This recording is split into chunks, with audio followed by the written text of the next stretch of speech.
Au nom du Père et du Fils et du Saint-Esprit. Amen. Béni soit notre Seigneur Jésus-Christ, béni soit la Vierge Marie, la maman de Jésus et aussi notre maman. Chers frères et sœurs, aujourd'hui on pourrait titrer cet évangile avec une phrase comme suit. On ne peut jamais faire le bien pour ces personnes, ils ne vont jamais accepter.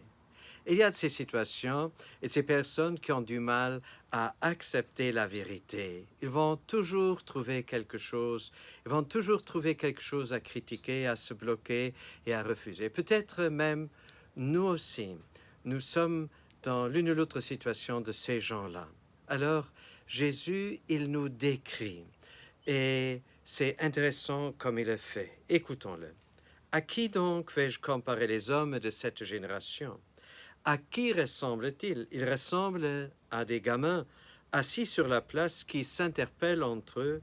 Nous avons joué de la flûte et vous n'avez pas dansé. Nous avons entonné des chants de deuil et vous n'avez pas pleuré. Jean-Baptiste est venu, en effet, il ne mange pas de pain, il ne boit pas de vin, et vous dites, c'est un possédé. Le Fils de l'homme est venu, il mange et il boit, et vous dites, c'est un glouton et un ivrogne, un ami des publicains et des pécheurs. Mais la sagesse de Dieu se révèle juste auprès de tous ses enfants. Chers frères et sœurs, si on ne veut pas accueillir la vérité, si on ne veut pas accueillir le message et croire le message, donner foi au message de l'Évangile, on ne va pas le donner. Alors Jésus, il dit une phrase très très intéressante, c'est la phrase finale, mais la sagesse de Dieu se révèle juste auprès de tous ses enfants. Donc la sagesse, elle a des enfants, mais qui sont donc les enfants de la sagesse?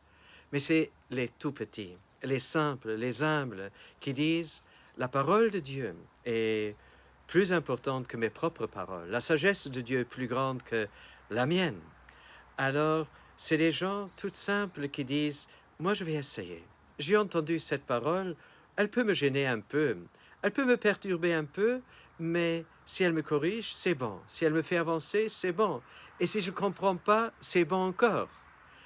Alors, je me rappelle Saint Paul, lorsqu'il est venu auprès des Corinthiens, il dit, quand je suis venu chez vous, c'était en grande faiblesse, pas avec la sagesse humaine. Je suis venu et je vous ai annoncé la folie de la croix. La folie de la croix, c'est la sagesse de Dieu. Elle est plus grande que la sagesse humaine. Parce que Dieu, il va si loin de nous aimer tels que nous sommes, avec nos petitesses, avec notre médiocrité. Il nous aime et il ne lâche pas prise, il ne nous laisse pas tomber. Demandons au Seigneur un esprit d'enfance, un esprit d'humilité, que nous puissions coopérer, marcher avec la sagesse divine, au nom du Père et du Fils et du Saint-Esprit. À nous tous, une bonne et une sainte journée.